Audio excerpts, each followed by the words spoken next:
What is going on, everyone? A couple months back, I watched a video about this $68 at the time chainsaw that this chick reviewed. This is a $68 chainsaw that I bought off from Temu.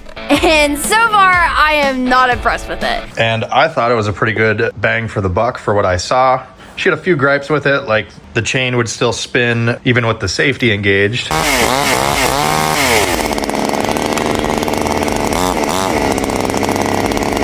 So that's concerning. And then there was like a rattling noise when she shook it. There's something jingling in it, and I still have no idea what exactly it is. But I think that might have been the clutch or the recoil, so I'm not too concerned with that. And then one of the nuts for the bar fell off when she was cutting with it. It literally fell apart right in the middle of me using it. I feel like that was just not tightened enough when it was put together. There is misspelled words on the saw. Mine does not have misspelled words, even if it doesn't make the most sense. But it wouldn't surprise me if it did have misspelled words, being it's coming from China. So the thing cut, and now it's like 85 bucks. I think I ended up paying like 85 or 89 after tax, shipping, all that. Same exact one as far as I can tell. It's a 20-inch blade. It just says professional on the bar. There's a lot of different ones out there, so I'll try to screenshot the exact one that I bought so you can see like the seller and all that, all the details. Because there's a lot of them in there, and some of them are labeled incorrectly. This is, of course, off of Temu or Temu, however you want to say it. I don't care. But some of them are listed as like a 62cc, but they're really a 58 or a 54. So I can't even remember which one this is, but we're going to unbox it, put it together, get it running, and give you my thoughts in terms of like a $90 chainsaw. So let's tear into it.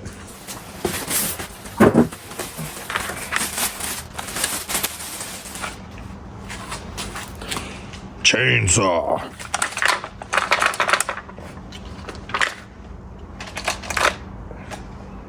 Something's a rattling. But what is it? Sounds like something in the tank. It's not too heavy. Not too heavy. Ooh. Gotta have a little finger strength for those. Holy cow. There's your air filter.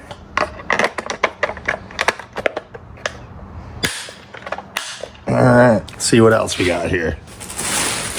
Funnel. Make sure you get this plastic whisker pulled out of here so that don't go in your fuel or your oil. Screen.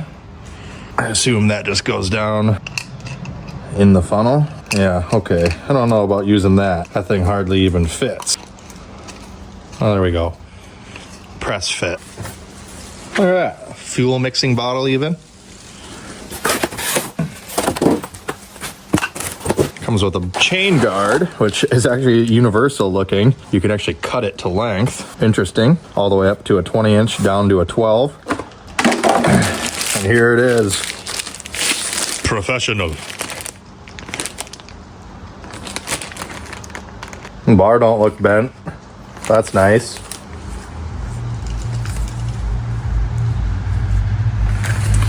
Chain.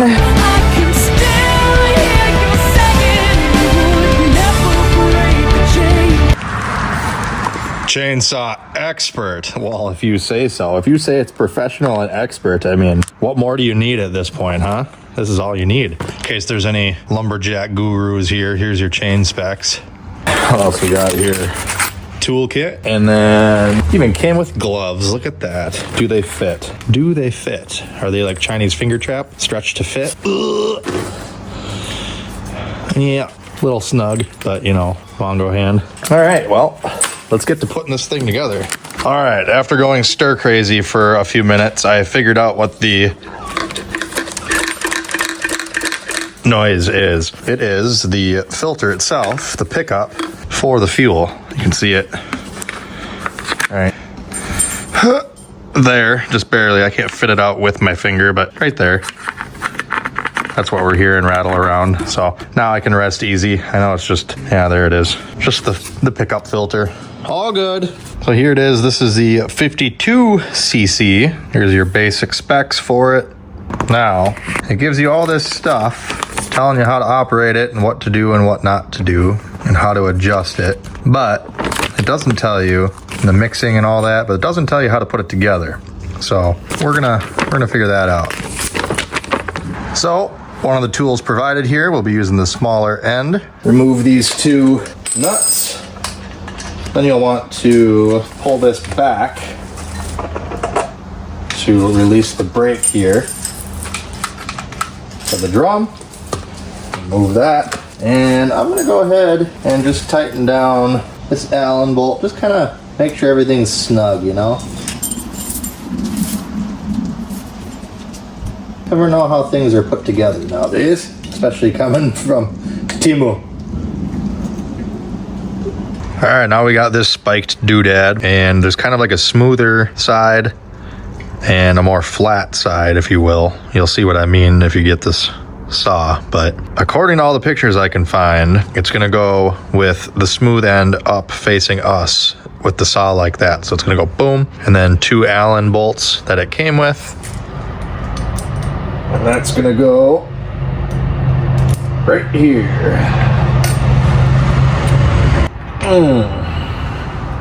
Yes, the threads are not the best.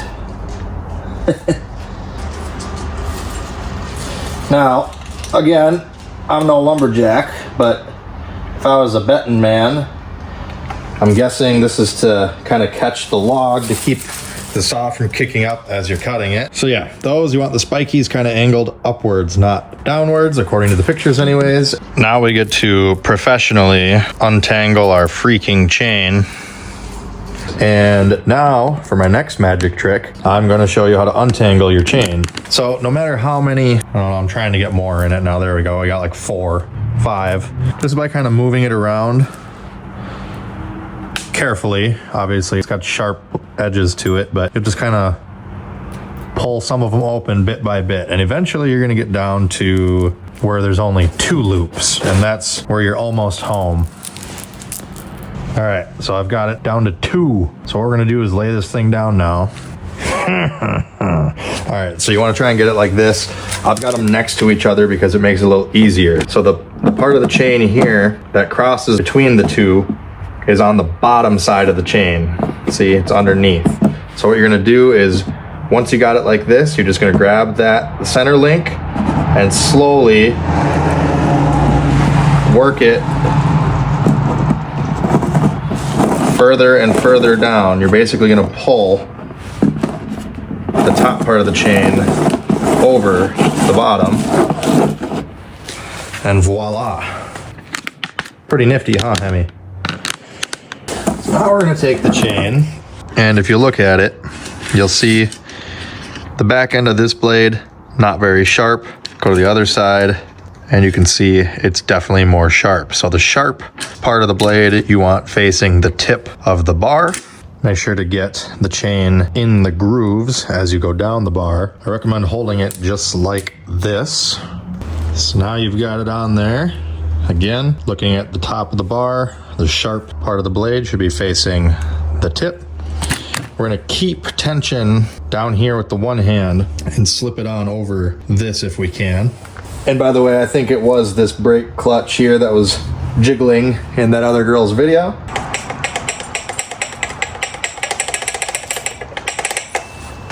You're just not gonna let it happen. All right, well, that was a nice thought and all, but it's not gonna work on this chainsaw because the clutch there is too big. So we're gonna have to take it off the bar, put it around that first, and then wrestle it onto the tip of the bar.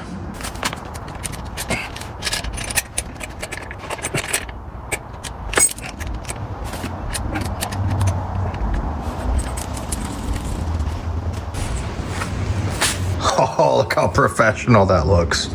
I should note that you may have to kind of lift up the end of the bar to properly seat the chain within the guides on the bar. Just kind of let it have tension on it, gravity tension like that, and then should be able to go ahead and reinstall this. Make sure you want to have this pulled back. So that's going to make this bigger and make it easier to go on. You should have an adjuster right here for the tension, and it should be screwed on already, this little metal backing plate. I'll sandwich the bar here.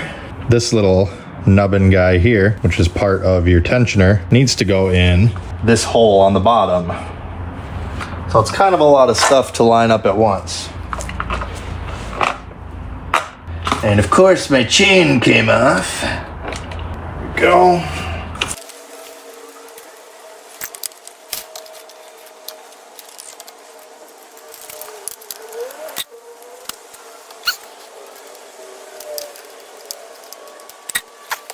So oddly enough, of all the tools not included is a Phillips screwdriver. Well, you got a flathead and a flathead. And the Phillips is what's needed for the tensioner. So I'm just using the bigger flathead, turning the tensioner adjusting screw clockwise, righty-tighty, tightens it. So it's going to lengthen the bar. So I'm gonna keep going until I get what I feel like is the right tension. So I just wanted to give you an example here. I've tightened it down pretty snug, and you'll see when I go to pull on this, it doesn't even want to rotate. That's too tight. You need to back it off.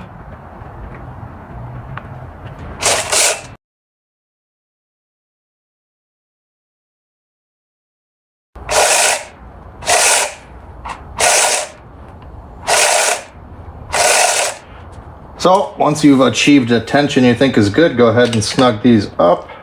One of these nuts is what fell off on that TikTok video. Again, I feel like it just wasn't tightened enough, or maybe we need some Loctite. Again, Phillips screws holding the handle on, but no Phillips screwdriver.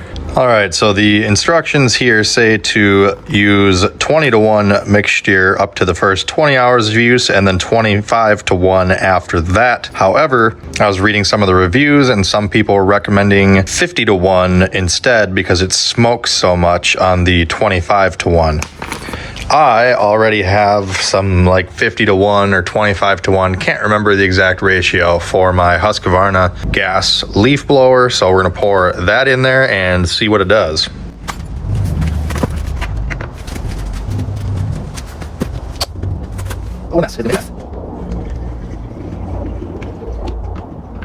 These environmentally safe and clean gas cans are 1,000 times more dangerous and frustrating than the old ones, and they're always shut from not being able to vent. Just random rant. Okay, no immediate leaks out the tank, so that's good. Now on the bottom here it says chain oil max min, although I don't see any sort of adjustment lever or knob there. I do, however, see this little flathead right here, so I'm guessing that is probably the oil control min max for your chain. And this is our tank here to fill the oil. Now you can get specified bar and chain oil, but this actually calls for 10W30 engine oil, or you can use a 30 or 40 in the summer and a 20 in the winter. I don't have a 1030, I've got a 530, so that's what it's getting.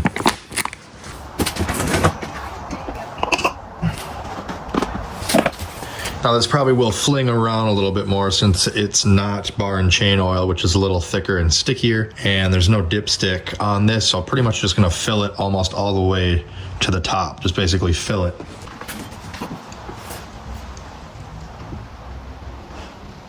Oh, that filter is real slow. Oh no! It's full. I overfilled it. Typical. Big old mess. Watch out, Hem. Don't step on it. Don't eat it. Don't lick it. Don't do nothing. Don't even look at it. Idiot. Yeah, it's full. Unbelievable. Use a funnel not to make a mess, then you can't see how much it's full. Oops. Let's see if this thing starts. I'm gonna flip it on.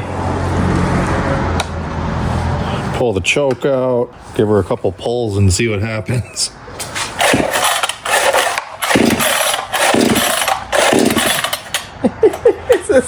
The recoil spring or the string itself feels like a bungee cord. You do not get solid pulls on this thing, and you gotta pull it hard. See the delay? Comes out to like here and then it builds.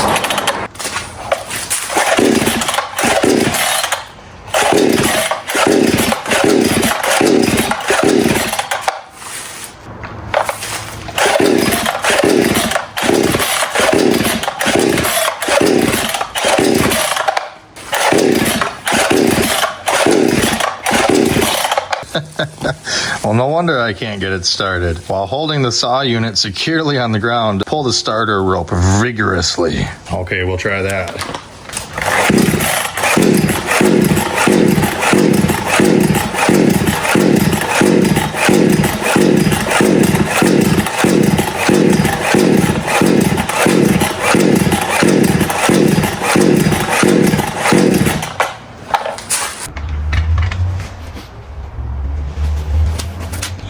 Flooded.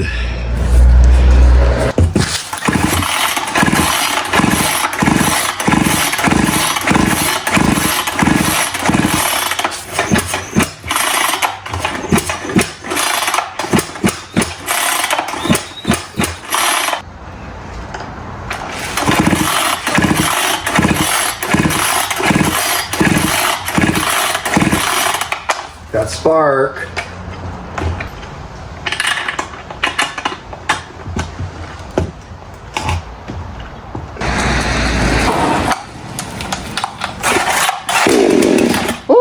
Look at that.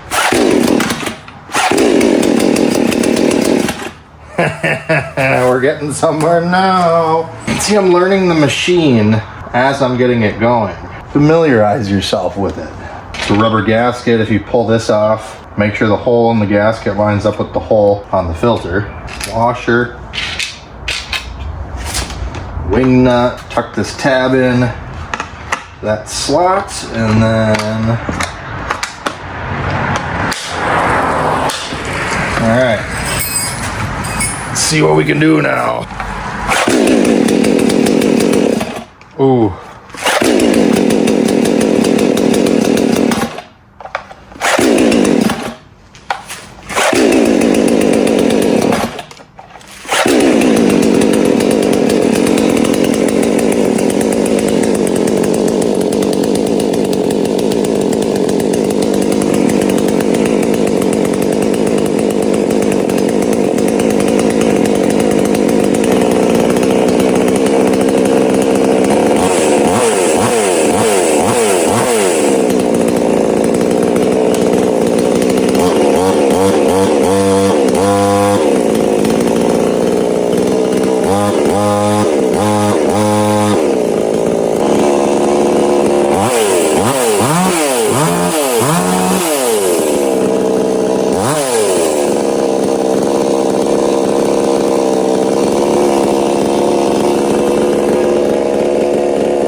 Well, there we go. First run. We'll see if I can get it started up much easier now that it's started once. Didn't zing off on me yet, so that's good. Now there is another place to lube this. Right here, there's a hole. You can put some bar and chain oil in, and then you can kind of just let it hang downward and maybe run it for a bit. As you can see, my safety is working, at least for now. So again, maybe that girl that did the TikTok might have needed some sort of an adjustment there, or maybe had a faulty unit. You know, who knows how consistent these things are. You know, the handle's not the sturdiest thing in the world. You can see the unit moves independently of the frame. It kind of floats quite a bit. But again, for 90 bucks, if this thing works. You hear the neighbor over there? Got a challenge I hear? Okay, I'll show you my Temu Professional. Let's see if it fires up again. No choke or anything right now.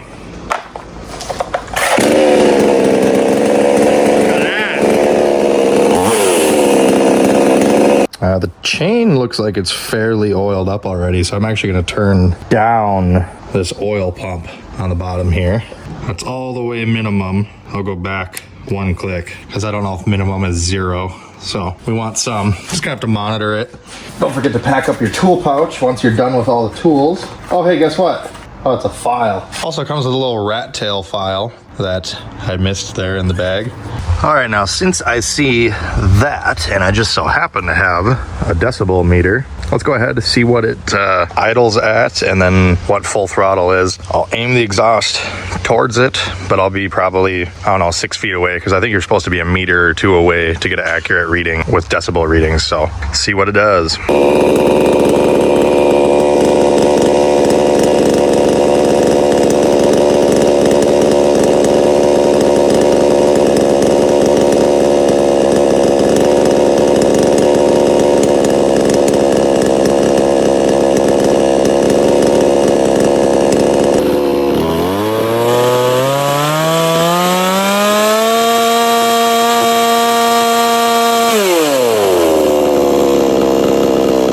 So next we'll be doing some actual cuts with it. I can do some piddly stuff here around the yard, I suppose. I'm gonna let my buddy borrow it for his quote-unquote lumberjack weekend this weekend at the cabin.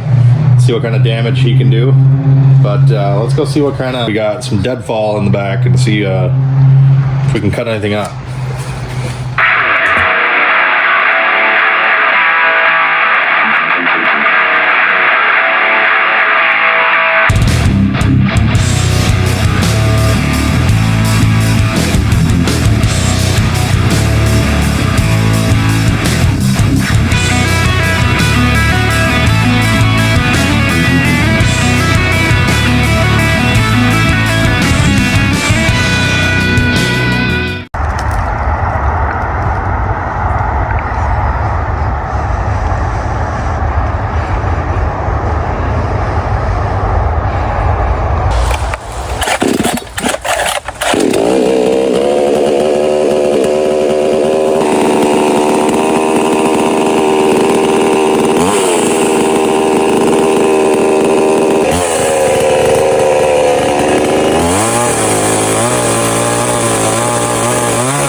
We're gonna go measure now. I was hoping this one down here would be a better challenge, but it turned out to be rotten. So that really wasn't hard. But I dropped that bad boy. It went pretty quick, I'm not gonna lie. 10 or 11 here. Granted, it broke right there. I cut that far, but that was pretty good. And there was even weight on it. Let's check this thing out. Chain's still okay.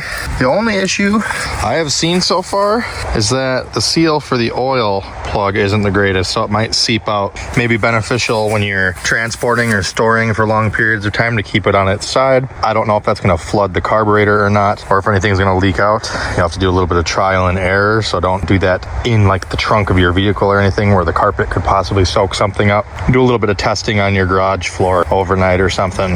But yeah, man, I can't complain. I'm gonna make 2 more cuts here quick just to time them, make sure it's, you know, fairly consistent, and then maybe cut a few logs down there, and we'll close this out.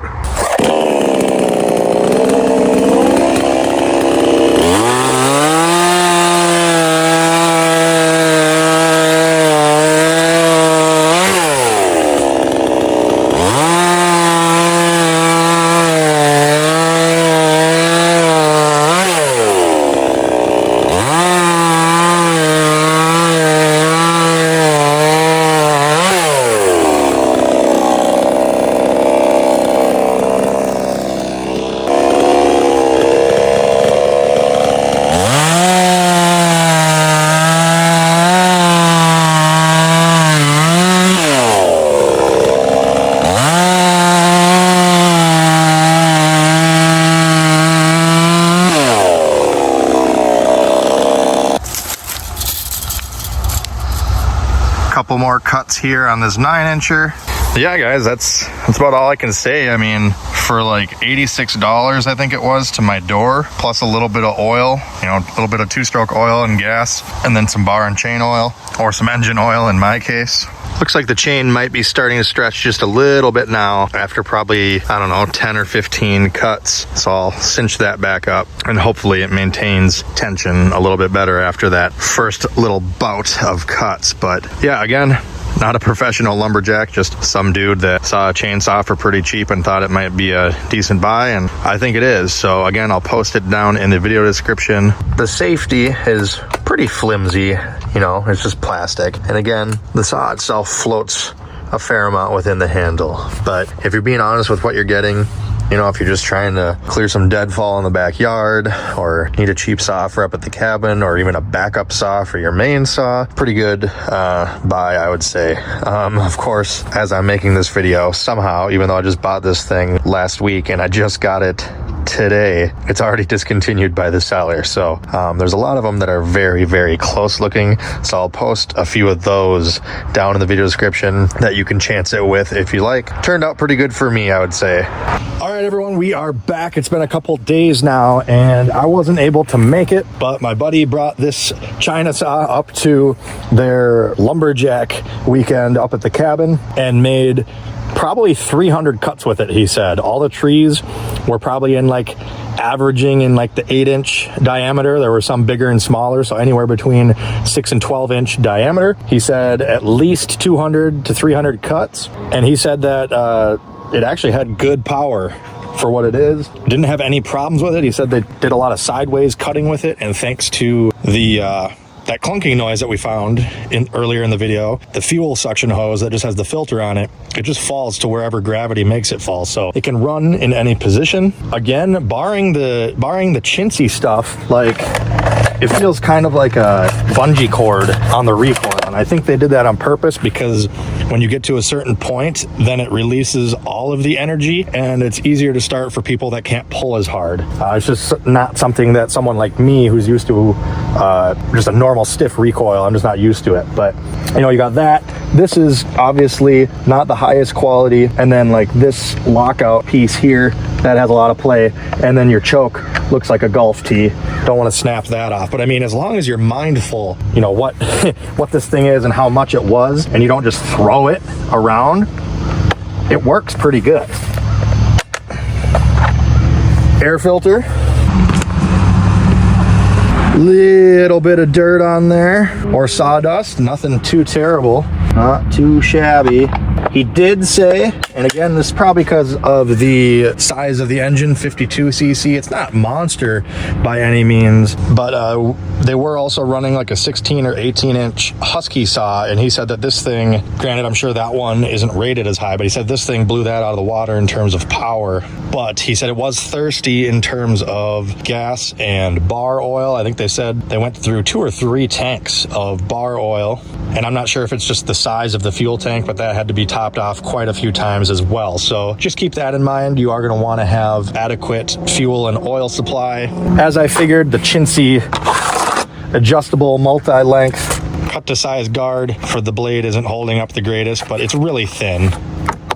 Chintzy, I mean, it is what it is, you know. This was just free with it, not too concerned with it. I can get a case or a better blade guard down the road, but just being 100% transparent there. He said the blade had to be adjusted, I don't know, 3 or 4 times between all of those cuts, which is not that bad if you ask me, but again, I'm no professional lumberjack.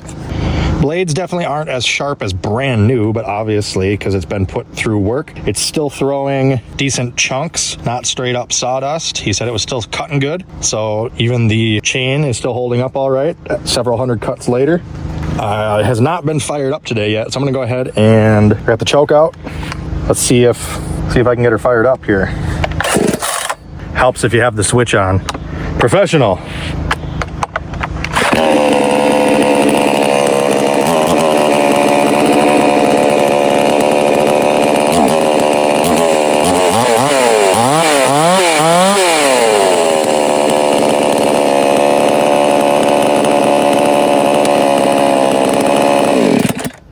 Yeah, man, I mean, I really can't complain for the price. At this point, it's just a matter of how long will it last.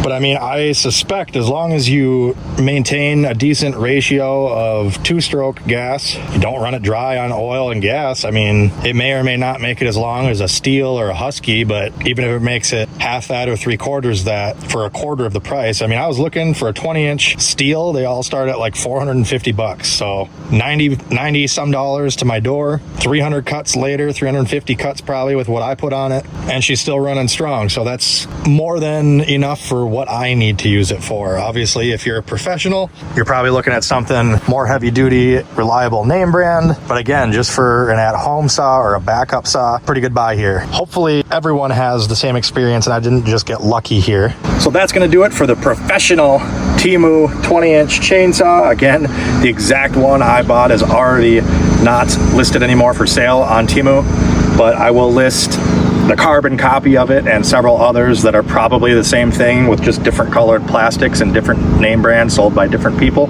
So if this video helped you out, make sure you hit that like button, subscribe for more videos like this, check out my other videos here on YouTube, and comment down below with any questions. Check me out on all my socials, and as always, thanks for watching. Have a great day.